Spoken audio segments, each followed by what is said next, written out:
Hello friends, welcome to கவுஸ் kitchen. இன்றைக்கி கவுஸ் கிச்சனில் என்ன பார்க்க போகிறோன்னா தேங்காய் பால் புலாவ் எப்படி செய்யுதுன்னு பார்க்கலாம். இது ரொம்ப ஈஸியாக செஞ்சிடலாம்.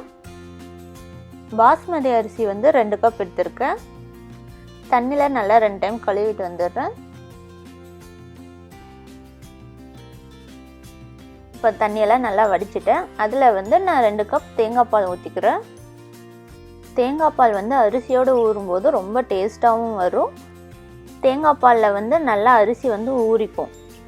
ஸோ நீங்கள் இதை ஒரு டைம் ட்ரை பண்ணி பாருங்கள்.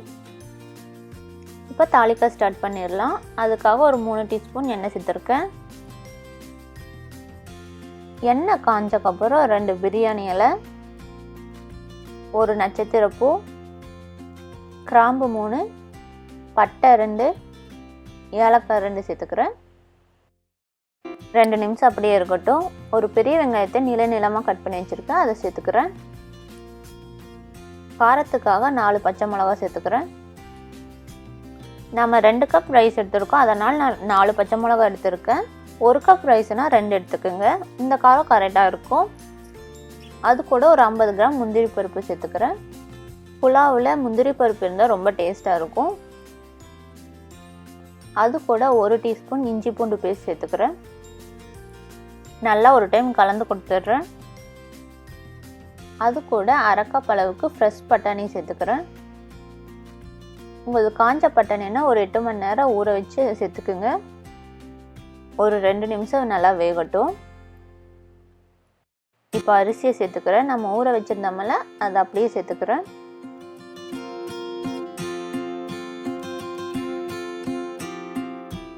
அது கூட 1/2 கப் அளவுக்கு தண்ணி சேர்த்துக்கிறேன். ஃபஸ்ட்டே நம்ம தேங்காய் பால் 2 கப் சேர்த்துருக்கோம். அது கூட இப்போ 1/2 கப் அளவு சேர்த்துக்கிறேன். மொத்தமாக 3/2 கப் அளவு தண்ணி சேர்த்துருக்கேன் 2 டம்ளருக்கு. இந்த அளவில் நீங்கள் தண்ணி சேர்த்துனீங்கன்னா சாதம் உதிரியாக இருக்கும். தேவையான அளவு உப்பு சேர்த்துக்கிறேன். சேர்த்துட்டு ஒரு டைம் நல்லா கலந்து கொடுத்துட்றேன்.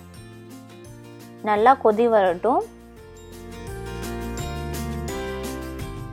இப்போ நல்லா கொதிக்க ஆரம்பிச்சிருச்சு. குக்கர் மூடி போட்டு நான் 1 விசில் விட்டுக்கிறேன்.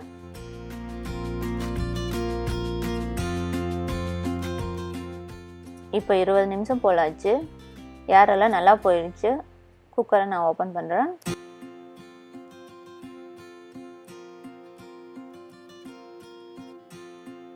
பாருங்கள், பார்க்குறதுக்கு ரொம்ப கலர்ஃபுல்லாக இருக்குது. அதுக்கு மேலே கொஞ்சமாக கொத்தமல்லி தழை சேர்த்துக்கிறேன்.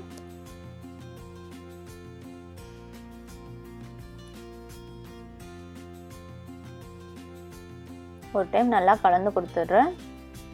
பாருங்கள் எவ்வளோ உதிரியாக இருக்குன்னு.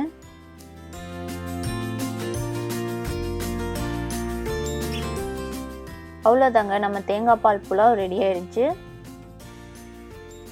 ரொம்ப ஈஸியாக பண்ணிடலாம். நீங்கள் இதை ஒரு டைம் ட்ரை பண்ணி பாருங்கள். இந்த வீடியோ உங்களுக்கு பிடிச்சிருந்தா லைக் பண்ணுங்கள், கமெண்ட் பண்ணுங்கள், ஷேர் பண்ணுங்கள். மறக்காமல் கவுஸ் கிச்சனுக்கு சப்ஸ்கிரைப் பண்ணி பக்கத்தில் இருக்க பெல் பட்டனை கிளிக் பண்ணுங்கள். தேங்க்யூ.